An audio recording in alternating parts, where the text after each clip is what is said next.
আসসালামু আলাইকুম। BD doctor official YouTube channel থেকে আমি ডক্টর শায়লা হক আপনাদের সকলকে ওয়েলকাম করছি। আজকে আমাদের আলোচনার বিষয় হচ্ছে মাসিকের সময় সেক্স করা কি ভালো নাকি খারাপ।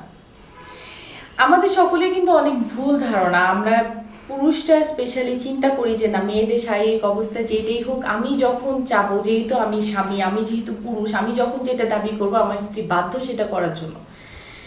অতএব আমার যখন যৌন চাহিদা তৈরি হবে, আমি যখন আমার স্ত্রীকে চাইবো, তখন সে যে কোনো সিচুয়েশনেই থাকুক, যে কোনো পরিস্থিতিতেই থাকুক, সে আমার কাছে আসতে বাধ্য। কিন্তু এই মাসিক বা হায়েজ নেফাজের যে সময়টা থাকে, এই সময়টা কি আসলে শুধু ইসলামের দিক থেকে আমাদের জন্য হারাম, না এটাতে আপনার মেডিকেল কোনো ব্যাপারটা কাজ করে? আসলে দেখা যায় যে ইসলামের দিক থেকে কিন্তু এটা পুরোপুরিভাবে পবিত্র কোরআনুল কারিমে উল্লেখ করা আছে যে মাসিকের সময় অর্থাৎ হায়েজ এবং নেফাজের সময় তোমরা তোমাদের স্ত্রীগণের কাছে নিকটবর্তী হয়ে না যতক্ষণ না পর্যন্ত তারা পবিত্র হয়ে তোমাদের কাছে ফিরত আসে। তেমনভাবে মেডিকেল টার্মে আমরা বলতে পারি যে মাসিকের সময় আপনার শারীরিক সম্পর্ক করাটা কোনোভাবেই স্বাস্থ্যকর নয়, কারণ এই সময় দেখা যায় যে মেয়েদের শরীর থেকে দূষিত রক্ত এবং জীবাণু আপনার মাসিকের রাস্তা দিয়ে জরায়ুর মধ্যে বের হয়ে যায়। তখন আপনি যখন আপনার ওয়াইফের সাথে ফিজিক্যাল রিলেশনে ইন্টিমেসিতে যাবেন, তখন দেখা যাবে যে এই রক্তগুলো অনেকাংশে আপনার পুরুষাঙ্গে লেগে যেতে পারে। সেক্ষেত্রে আপনার পরবর্তীতে যৌন মিলনের ক্ষেত্রে কিন্তু কিছুটা অরুচিও চলে আসতে পারে।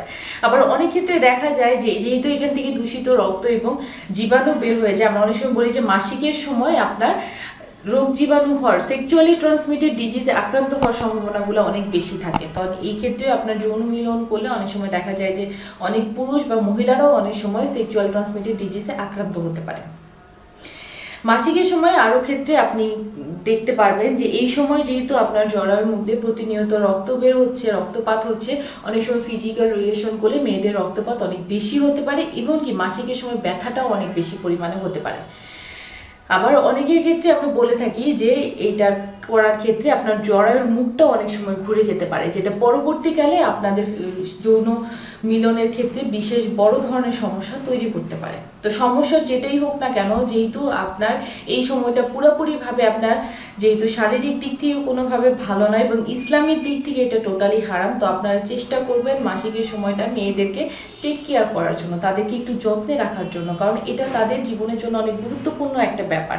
এটা নিশ্চিত করে যে পরবর্তীতে সে সুস্থভাবে একটা গর্ভধারণ করতে পারবে কিনা, একটা সুস্থ সন্তান জন্ম দেওয়ার সম্ভাবনা তার জীবনের মধ্যে আছে কিনা। অতএব আমরা স্বামীরা, পুরুষরা চেষ্টা করব এই সময়টা তাদেরকে এইভাবে শারীরিকভাবে প্রেশার না দিয়ে একটু টেক কেয়ার করার জন্য, যাতে এই সময়টাতে সে নিজের একটু খেয়াল রাখতে পারে এবং যত্ন নিতে পারে এবং আমি স্বামী হিসেবে তার পাশে থাকতে পারি। আশা করি আপনারা যতটুকু পারবেন আপনার স্ত্রীদের পাশে থেকে এই সময়টাকে আপনারা সাপোর্ট দেওয়ার চেষ্টা করবেন। আজকে এই পর্যন্ত, ভালো থাকবেন। আসসালামু আলাইকুম।